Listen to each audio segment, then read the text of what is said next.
This is Defy Purified water infused with electrolytes and minerals. The pH balance is 9.5 or higher. The bottle is made from BPA-free plastic. It is sold at Sprouts Market for $2.79. Let's test the pH and TDS levels.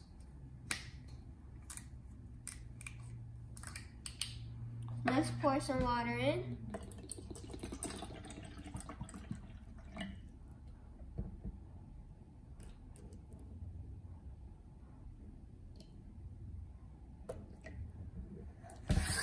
First, let's test the TDS level.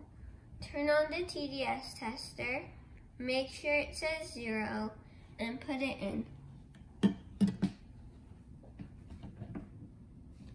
20.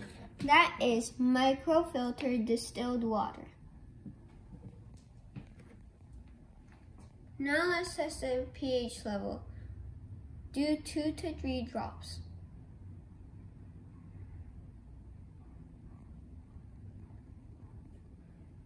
Let's stir it a little for a better result.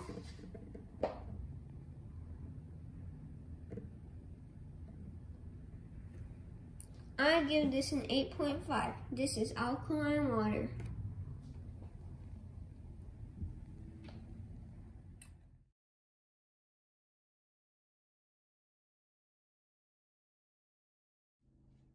Stay tuned, like and subscribe.